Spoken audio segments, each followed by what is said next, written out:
From the moment we are young, the message is hammered into us from every direction: strive for more. A better grade in school, a promotion at work, a bigger house in a nicer neighborhood, a faster car. More is the engine of progress, the fuel of ambition. And in many areas of life, it serves us well, but in the world of money, the endless pursuit of more can become a dangerous addiction. It can transform from a healthy ambition into a psychological treadmill that you can never get off of, no matter how much wealth you accumulate. What if I told you that the most important financial skill isn't your ability to get more, but your wisdom to know when you have enough? Today, we are going to explore what Morgan Housel calls the hardest financial skill: getting the goalpost to stop moving. We're going to deconstruct the psychological forces that keep us perpetually chasing, and discover the profound power and freedom that comes from finally being able to say, "I have enough." First, we need to understand why this is so difficult. Why do millionaires who have everything they could ever need still work 80-hour weeks, stressed and miserable, just to get more? The reasons are deep in our psychology. The first, and most powerful, is social comparison. We humans are tribal creatures.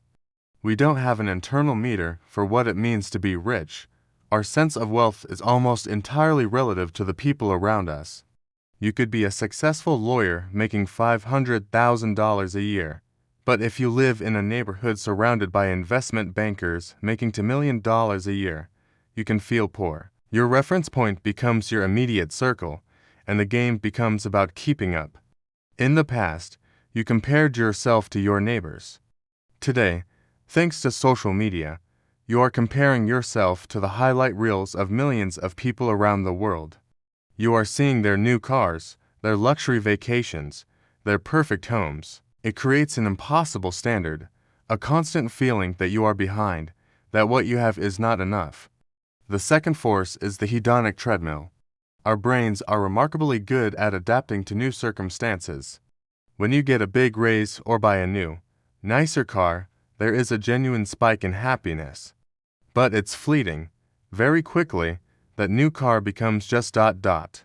Your car, that higher salary, becomes your new baseline. You adapt, and to get the same feeling of excitement again, you need another raise, another upgrade. You have to keep running, else to stay in the same psychological place. When you combine social comparison with the hedonic treadmill, you get the engine of modern anxiety, the moving goalposts. As your income grows, your aspirations and desires grow even faster. The finish line is always moving just ahead of you. It's a game that is designed to be unwinnable. And playing an unwinnable game is the definition of madness. So, what are the dangers of never defining your enough? First, you end up taking on unnecessary and foolish risks. This is where the wisdom of getting rich versus staying rich comes in. People who have already won the financial game, but don't know it, continue to play on offense. They take on huge amounts of leverage and make concentrated bets to get more, jeopardizing the wealth and security they already have. They risk something they need, their current wealth, for something they don't, a little bit more wealth.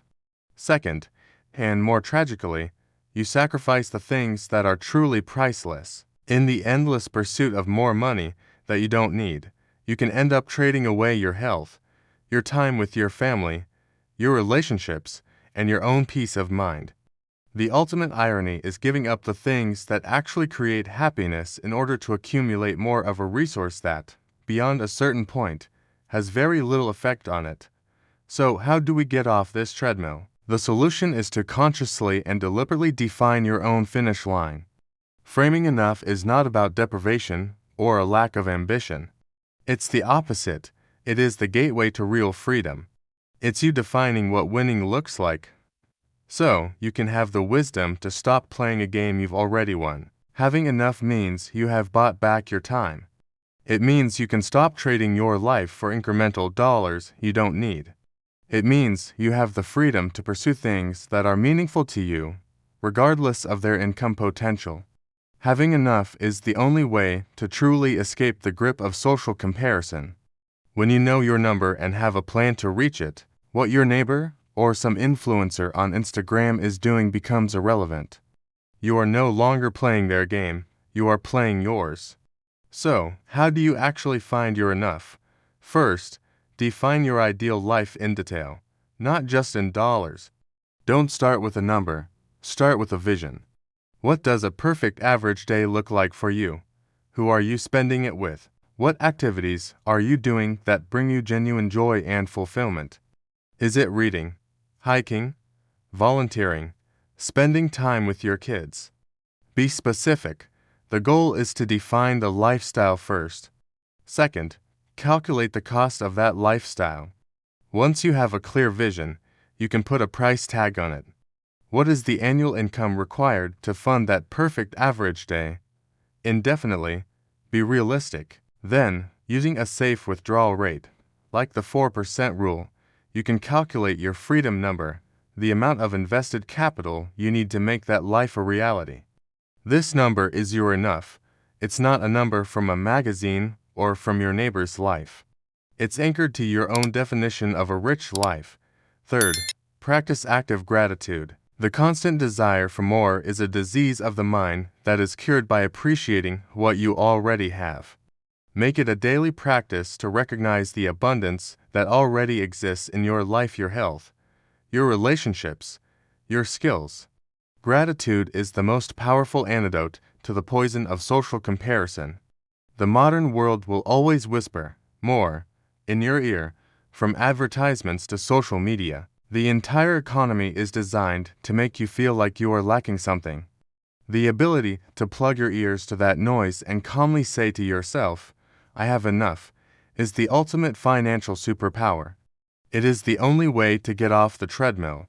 It's the moment you stop letting money control you, and you start controlling it. Winning the game is one thing, but having the wisdom to stop playing a game you've already won, that is everything.